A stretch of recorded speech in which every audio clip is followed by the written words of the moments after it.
বৰপেটাৰ মৌটুপুৰীত ৩১ নং ৰাষ্ট্ৰীয় ঘাইপথত ভয়ংকৰ পথ দুৰ্ঘটনা।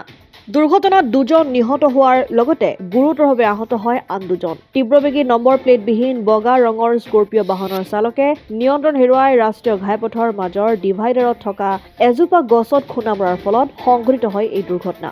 উক্ত দুৰ্ঘটনাত থিতাতে নিহত হয় স্কৰ্পিঅ'খন চলাই থকা স্কৰ্পিঅ'ৰ গৰাকী বিপুল কৃষ্ণ দাস। ভৱানীপুৰৰ সমীপৰ সৰু টাপা গাঁৱত ঘৰ মৃত বিপুল কৃষ্ণ দাসৰ। বগা ৰঙৰ নতুন স্কৰ্পিঅ'খনেৰে বৰপেটা ৰোডৰ পৰা হাউলি হৈ ভৱানীপুৰৰ নিজ ঘৰলৈ গৈ আছিল বিপুল কৃষ্ণ দাস সহ আন 3জন লোক। দুৰ্ঘটনাত গুৰুতৰভাৱে আহত অৱস্থাত চিকিৎসালয়লৈ যোৱাৰ পথত সূৰ্য তালুকদাৰ নামৰ আন এজন ব্যক্তিৰো মৃত্যু হয়। বাহনখনত থকা হৰিহৰ কলিতা আৰু কিশোৰ ঠাকুৰীয়া নামৰ ব্যক্তি 2জনক গুৰুতৰভাৱে আহত অৱস্থাত বৰপেটা চিকিৎসা মহাবিদ্যালয় হস্পিটেললৈ প্ৰেৰণ কৰা হৈছে। দুৰ্ঘটনাত আহত এজনৰ ভৰি এখন ছিগি যোৱা বুলি জানিব পৰা গৈছে। ভৱানীপুৰৰ সৰুটাপা গাঁৱৰ বাসিন্দা বিপুল কৃষ্ণ দাস 3টা সন্তানৰ পিতৃ। ভৱানীপুৰ সৰভোগ সমষ্টিৰ পৰা অগপ দলৰ প্ৰাৰ্থী হিচাপে নিৰ্বাচন খেলাৰ কুচকাৱাজ চলাই আছিল মৃত বিপুল কৃষ্ণ দাসে। দুৰ্ঘটনাত পতিত স্কৰ্পিঅ' বাহনখন এমাহ পূৰ্বেই ক্ৰয় কৰিছিল বিপুল কৃষ্ণ দাসে। গাড়ীখন এইফালৰ পৰা আহিছে, তাৰমানে ইহঁতে ডিলাৰৰ পৰা উলিয়াই আহিছে নাজানো, এইবাৰ আহি ইহঁতে ধাবাৰ পৰা পাৰ্টি কৰি আহিছে। ধাবাৰ পৰা মানে 120 স্পীডত আছে, 120 স্পীডত আছে। আমাৰ এইটো সেইটো গম নাপাওঁ। গাছত চিধাই মাৰি দিছে। এনো মানে এজন দ্বীপ, কেইজন আছিল? 4জন আছিল, 3জন মানে ইঞ্জুৰি।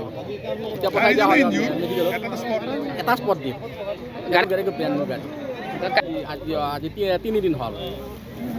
আজি এইবিলাক হস্পিটেল আমি এম্বুলেন্সত পঠাই দিছোঁ, 4জন পঠাই দিলোঁ। অসম আদিত্য, বৰপেটা। NKS হুণ্ডাইলৈ স্বাগতম। নৰ্থ ইষ্টৰ প্ৰথম GDSI 2.0 ফিচাৰ্ছ ডিলাৰ হৈছে NKS হুণ্ডাই। অত্যাধুনিক সা সুবিধাৰে তৈয়াৰী মষ্ট আপডেটেড হুণ্ডাই ডিলাৰ এতিয়া ডিব্ৰুগড়ত। আমাৰ NKS হুণ্ডাই ডিলাৰত open sales consulted room, customer ৰুমৰ লগতে পুৰণি গাড়ীৰ এক্সচেঞ্জ ফেচিলিটিও ৰখা হৈছে। ইয়াত চেলছৰ লগতে ছাৰ্ভিচ ছেক্টৰৰ সুন্দৰ সুবিধা আছে। প্ৰয়োজনীয় সকলো এডভান্স টুলছ, হুইল বেলেন্সিং, এলাইনমেণ্টৰ অত্যাধুনিক machine, post hydraulic lift, fully train man পাৱাৰৰ লগতে nitrogen gas filling facility, fully automatic car washer ফেচিলিটিও আছে। লগতে NKS হুণ্ডাই ডিলাৰে কাষ্টমাৰসকলৰ সুবিধাৰ্থে মোবাইল ছাৰ্ভিচ ভেনৰো ব্যৱস্থা ৰাখিছে, য'ত হাইড্ৰলিক লিফ্ট, ৱাছিং facility, wheel balancing, tyre pressure check কৰাৰ লগতে বহুখিনি সুবিধাই উপলব্ধ আছে। NKS হুণ্ডাইলৈ আহক আৰু সুবিধাসমূহ গ্ৰহণ কৰক।